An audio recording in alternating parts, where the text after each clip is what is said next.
Hi, welcome back to my channel. మీరేం చేస్తున్నారండి? మీరు బాగున్నారా? నేను బాగున్నానండి. ఈరోజు మా కర్రీ వచ్చి దోసకాయ టమాటా కర్రీ అనమాట. కోడిగుడ్డు ఆమ్లెట్ అనమాట. అందులోకి ఇది అందరికీ తెలుసు, కానీ నేను కోడిగుడ్డు ఆమ్లెట్ చేసేది ఎలా ఉందో మీరు కూడా ఒకసారి చూడండి. అందరూ పచ్చి ఉల్లిపాయలు వేసి చేస్తారు కదండి. నేను అట్లా కాదు, ఉల్లిపాయలు పచ్చిమిరకాయలు పెనం మీద వేయించి అప్పుడు ఉప్పు కారం కోడిగుడ్లు కొట్టి బాగా కలిపేసి ఆమ్లెట్ వేసా. అప్పుడైతే మనకు ఉల్లిపాయలు పచ్చి పచ్చిగా లేకుండా ఉంటాయండి, బాగుంటుంది. నేను అలానే చేస్తాను. ఇప్పుడు టమాటా దోసకాయ కర్రీ ఎలా చేస్తానో చూపిస్తున్నా, చూడండి. ఫస్ట్ నూనె పోసానండి. నూనె పోసిన తర్వాత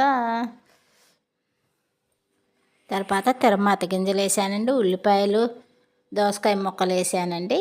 అవి బాగా నూనెలో కొంచెం బాగా మగ్గాలి. మగ్గుతుంది చూడండి.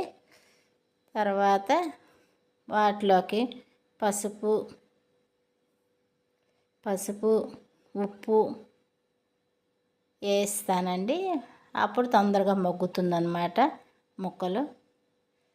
అయితే నా వీడియో కనుక నచ్చితే లైక్ చేయండి, సబ్స్క్రైబ్ మాత్రం తప్పకుండా చేసుకోండి. పాత వాళ్ళైతే లైక్ చేయండి, కొత్త వాళ్ళైతే సబ్స్క్రైబ్ చేసుకోండి. Please subscribe.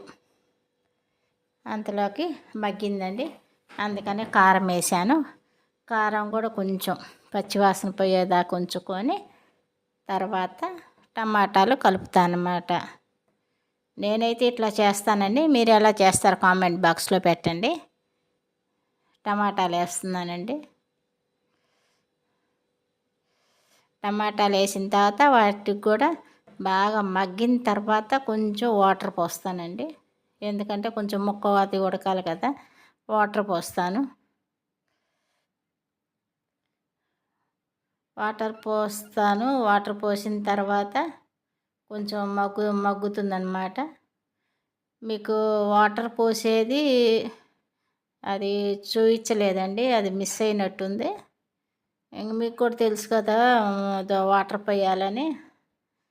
ఇంక తర్వాత ఇక్కడేమో ఆమ్లెట్కి ఉల్లిపాయలు పచ్చిమిరకాయలు కోసి ఆమ్లెట్ పెనం మీద ఎంచుతున్నాను. ఆమ్లెట్ కానీ ఓ పక్క కర్రీ ఉడుకుతుంది, ఓ పక్క ఆమ్లెట్ అనమాట.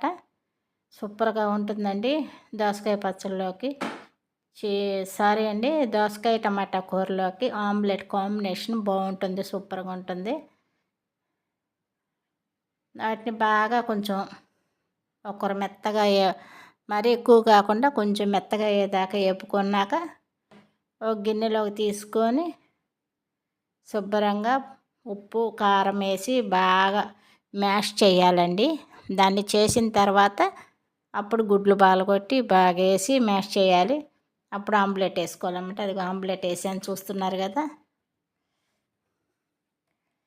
ఆమ్లెట్ అవుతుందండి. ఇట్లా చేసుకుంటే ఆమ్లెట్ చాలా బాగుంటుంది. నేను చెప్పటం కాదు, మీరు కూడా ఒకసారి ట్రై చేయండి. ట్రై చేసి చెప్పండి, నాకు కామెంట్ బాక్స్లో పెట్టండి. చేసిన వాళ్ళైతే అయిపోయిందండి. చూసారు కదా, ఆమ్లెట్ అయిపోయింది.